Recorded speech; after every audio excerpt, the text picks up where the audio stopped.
till nästa punkt på internationella torget. The next seminar or reading, I would say, on the international square. Rubriken är Människorättsförsvarare betalar ett högt pris. Human rights defenders has always paid a high price. And the organizer for this is Amnesty International. Samtalet arrangeras utav Amnesty International och jag hälsar välkommen upp på scenen. Warmly welcome to the stage, Brittis Edman from Amnesty International.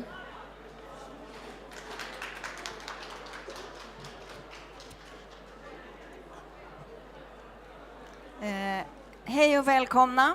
I'll do this in English because I will be introducing an international guest.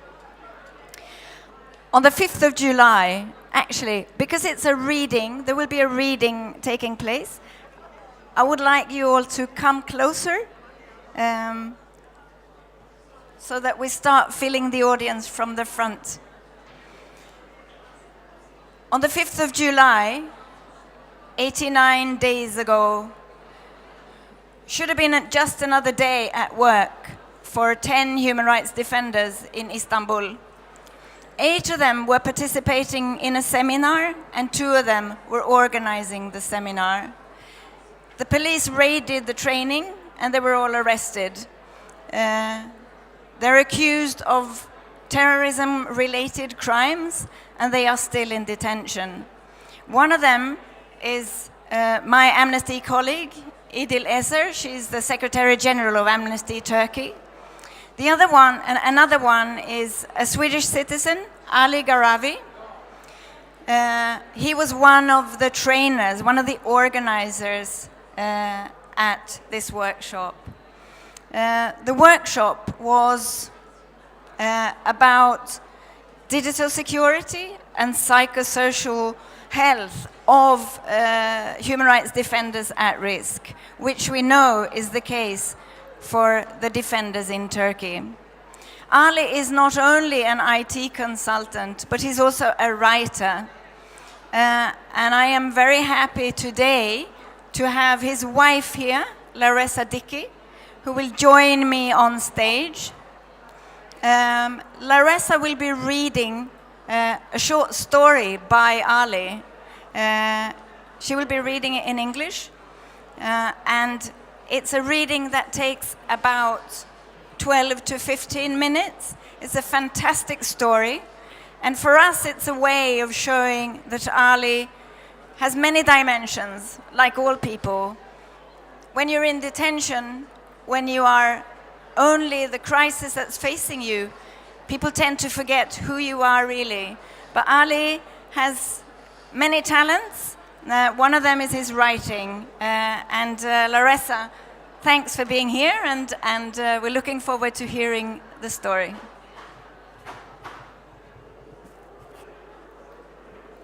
Okay, thank you all for coming. I'm very pleased to read Ali's story, Flight, which incidentally is in Expressen today in Swedish. So you can pick up a copy of that. Flight, Ali Garavi. This is the lucky night you will flee your country. You do realize you're one of the luckier ones, don't you? You will fly out of Tehran's main airport. Your aunt had to hike through the snow-capped mountains of the Azerbaijan province. You get to say goodbye, if only to your grandparents. Your aunt left on 10 minutes' notice. She didn't say goodbye. Yes, you're lucky, all right, but you don't notice feeling lucky. You don't really notice feeling anything.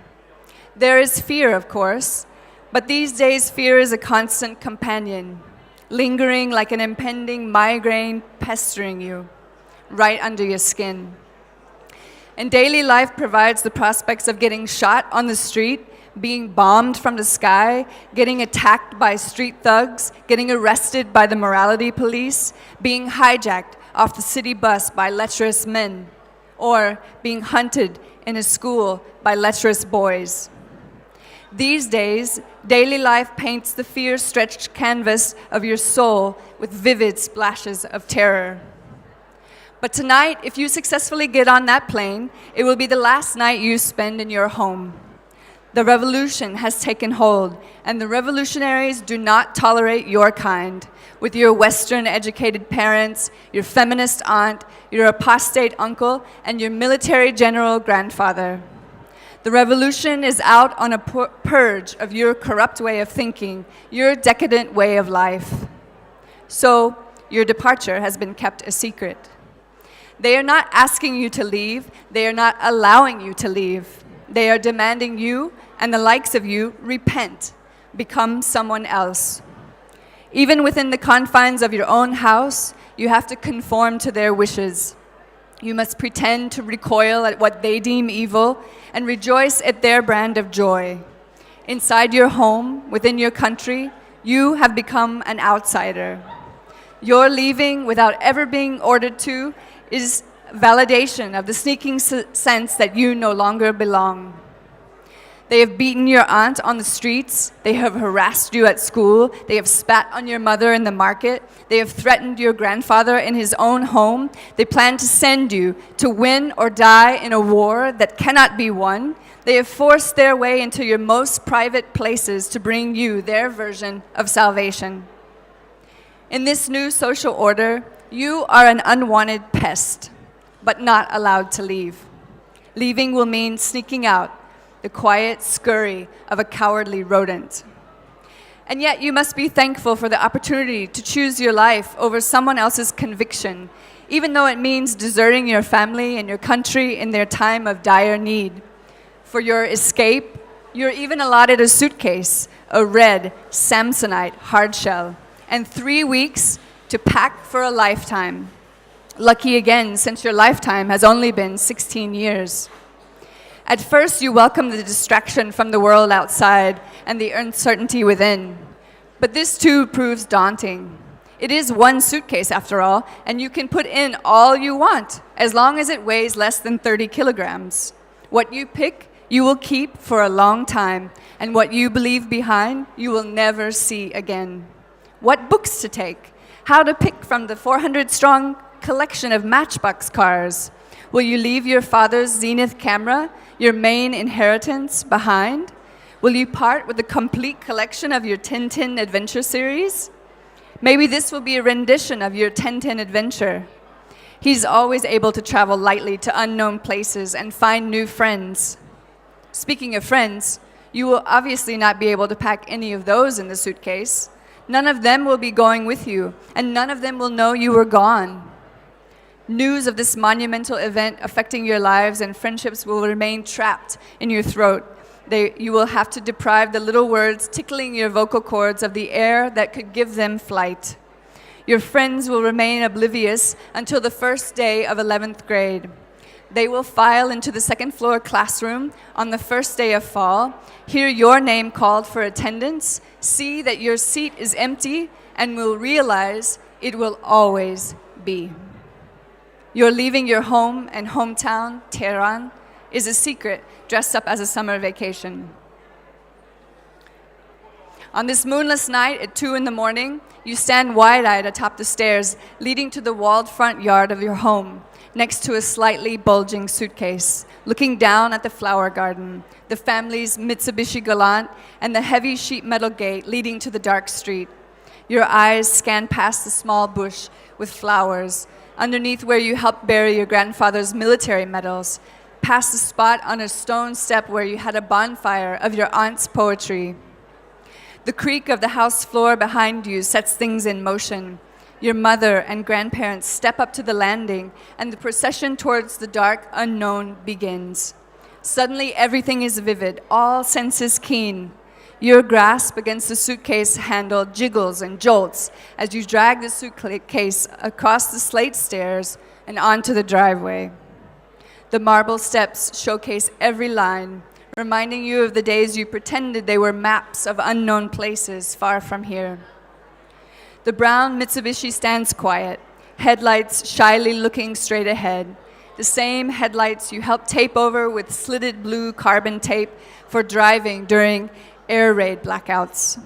You run your fingers along the pockmarked hood, onto the windshield and the broken side mirror.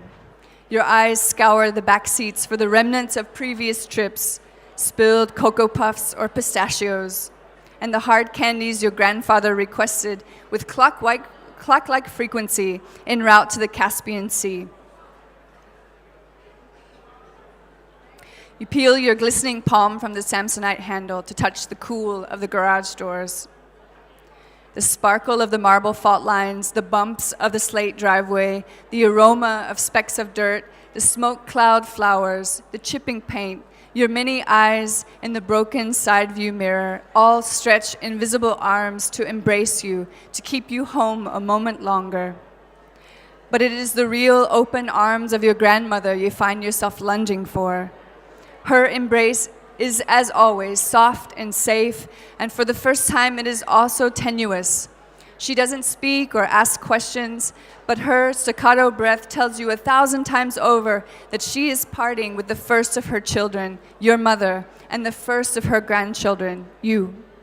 As you climb into the waiting taxicab, busy with leaping into an unknown adventure, she must go close the crumbling doors, walk past the quiet car, up the marble steps, into the house, to confront the empty rooms that her last remaining child and grandchild once called home. The sleepy city does its best to go unnoticed past the taxi windows, an early bird street sweeper, a hobbling stray dog. The Azadi monument, the white Arc de Triomphe of yesteryear, flashes past your window as if ignoring a trespasser, or maybe it is too sad to look you in the eye and bid you farewell. The airport is awake and awash in bright lights and a white noise hustle. You and your Samsonite follow your mother and hers through the doors and onward to the departure hall. Somewhere on the other side of this labyrinth of a building stands the airplane that will lift you from here if you reach it. You must successfully pass with your age undetected through an obstacle course of checkpoints. At 16, you're not officially barred from leaving, but 16-year-olds aren't officially dying by the busload at the war front either.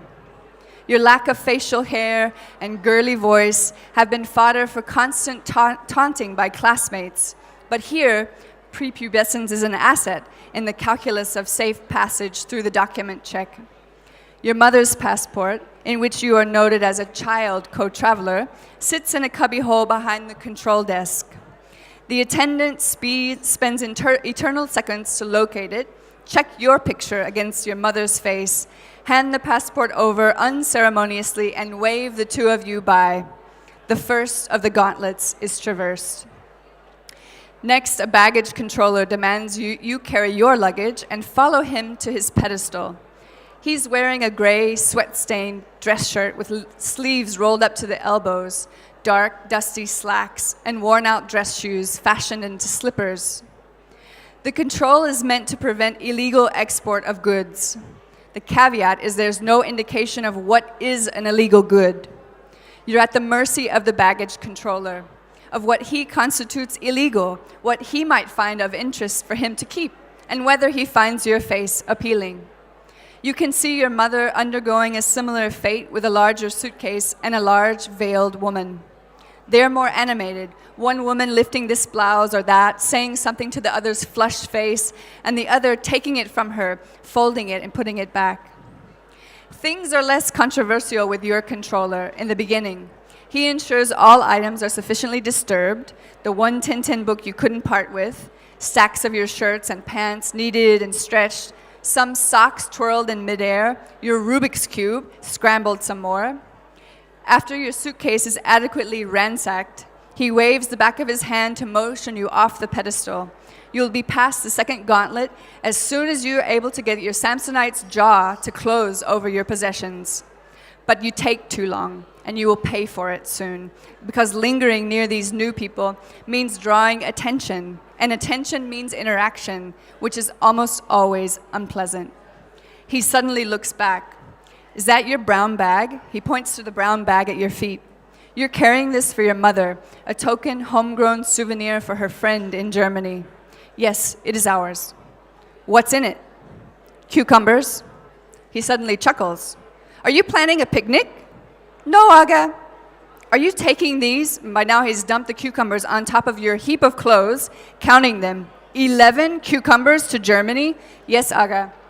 He turns to another baggage controller and chortles.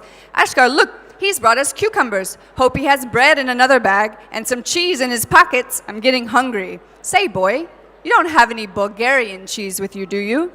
No, Aga. You don't know if you should smile or be annoyed or neither. Wait a second. Are you hiding something in these cucumbers? You choose to smile, which is a bad choice. Is something I'm telling you humorous? Are you hiding gold in these cucumbers? He says, this time with no dimples in his face and a half-threatening move in your direction. Oh no, Aga. Do they have cucumbers in Germany? Not Persian ones like this, Aga. Well, you have to eat one of them here just to make sure they're actually cucumbers. And it is so that at 4:20 a.m. on the last day in your country, you start biting into a randomly selected cucumber off your stack of unfolded underwear. You remind yourself of an animal in a zoo performing tricks to amuse its masters. You continue making crunchy cucumber sounds as the man stares at you with folded arms. Luckily, the constant stress of being found escaping has made you mentally absent about the real contraband you are smuggling out, your life. Instead, you resign yourself to watching the man examine every cucumber, then wipe his hands on your clean, knitted by mother blue sweater, all the while nagging you to chew faster because this is no fruit market for hanging around eating. You catch a glimpse of the jumbo jet's tail in the corner of a distant window beyond another passport check, waiting. There's more to this story. Thank you for listening. Thank you. You want to finish? Thank you so much. Thanks so much, Laressa, and thanks to the audience. A Swedish translation of this short story is published today in Expressen. Make sure you get a copy. If you don't, it's also on their website. The story on the website is the unabridged version, whereas the one in the print paper is slightly shortened.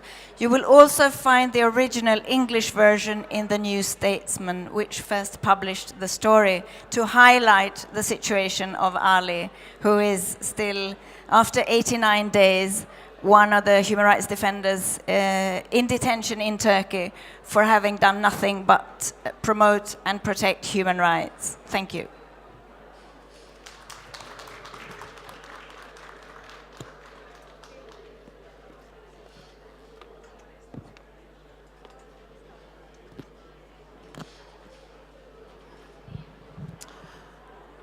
We say very much thank you for your presentation and your reading, and thank you to Amnesty International. Den nästa programpunkt har rubriken Häv blockaden av Gaza. Arrangör är Ship to Gaza, och jag ska be att få hälsa välkomna upp på scenen ordförande för Ship to Gaza.